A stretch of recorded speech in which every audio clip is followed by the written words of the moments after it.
I have 2 yachts. And most people don't know I have the big one, but I've got this magic one, which is the Lamborghini yacht. I was the first person to acquire the Lamborghini yacht. Even if I lost this fight, I would have still bought the McLaren, but I'll just be crying inside it. So it was gonna be $1,532. Not too bad. Balancing your fighting career with, still working in the restaurant as a waiter, has that changed at all? Surfing has got to go. I put in my 2 weeks, started taking personal training sessions and teaching classes and stuff. UFC fighters get 10% of their earnings. I don't give a fuck. You think UFC fighters are millionaires? Think again. Most fighters you watch on Saturday nights are grinding just to survive and pay the bills, while only a select few make real money. Today, we're breaking down the real economics of the UFC, how fighters actually get paid, where their money comes from, and why even sometimes world championship level fighters have to hustle for money outside the cage. Trust me, some of this is going to blow your mind. So let's get into it. From multi-million-dollar whiskey deals to side gigs as waiters, this is the hidden financial world of UFC fighters. I'm Wyatt. This is Fight Society.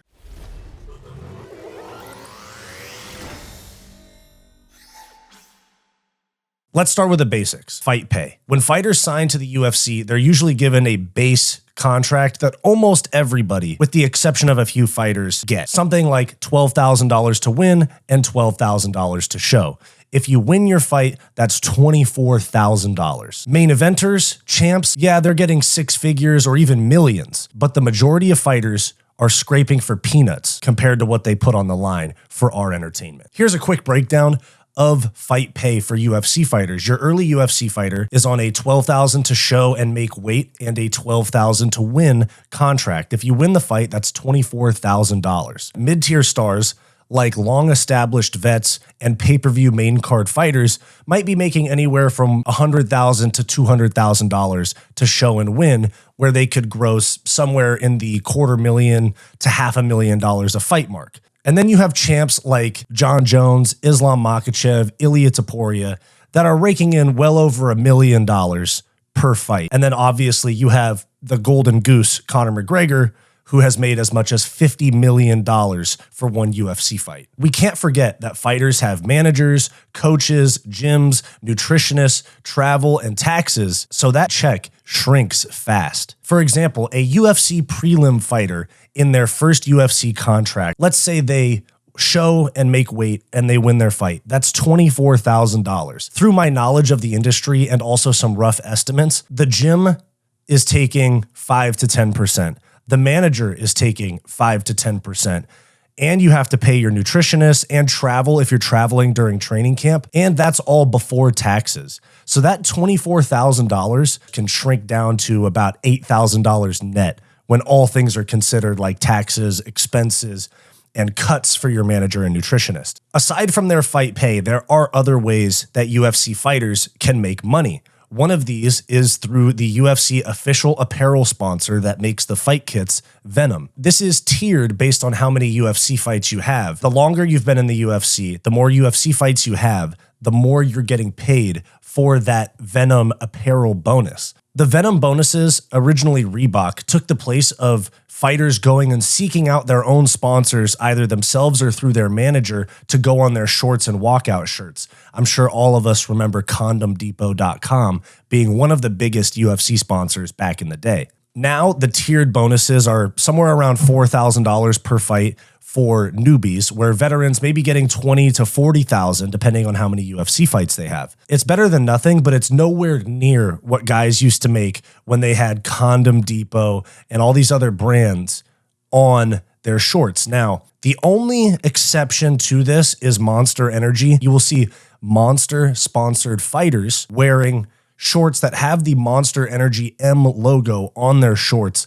That is because they're also an official UFC brand sponsor.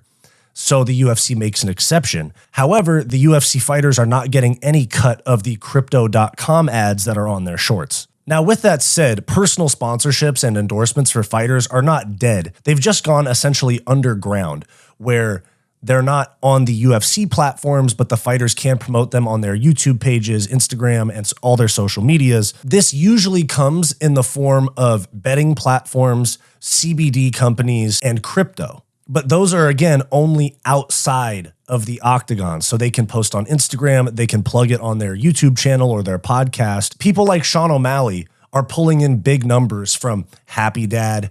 And he also launched a collab with Jake Paul that is a fragrance, I believe, called W. All of those are all over social media, all over his social media, but you will not see them anywhere on a UFC broadcast or on a UFC media piece that goes on their YouTube, such as Embedded or anything like that, because the official UFC sponsors pay top dollar for those placements. I'm sure you guys have seen DraftKings, Prize Picks, MyBookie. Fighters are getting paid $10,000 to $100,000 for plugging these companies. And this is a really good way for fighters to bring in money on their own. And it's also a form of sponsorship that the UFC does not have complete control over and have their hand in. As I mentioned, these fighters can make money by plugging these sponsors on their social media or in their content or podcasts. While they can make money doing that, they can actually make money through the podcast and YouTube channel itself. A very, very big form of income for many fighters, well-known fighters, is YouTube/podcasting. Michael Bisping, former middleweight champion, now UFC commentator, massive podcast. Same goes for Sean Strickland's occasional podcast episode. Anthony Smith has now dipped his toes into podcasting. You also have the commentators like John Anik and Paul Felder are involved with podcasts outside of the UFC themselves. And of course, MMA YouTube as a whole is a great way to make money for fighters and non-fighters. I mean, obviously I'm an MMA YouTuber myself, but figures like MMA guru Lucas Tracy, Ariel Helwani can pull in some serious money off of YouTube. Starting a podcast or YouTube channel doesn't just make you ad money, but it also keeps you relevant for brand deals and the fan base as a whole, because those clips are going to get spread, especially if you're talking about an upcoming opponent or a trending topic in MMA. The next way that UFC fighters make money is through meet and greets, seminars, and commentary. Even UFC fighters have side hustles.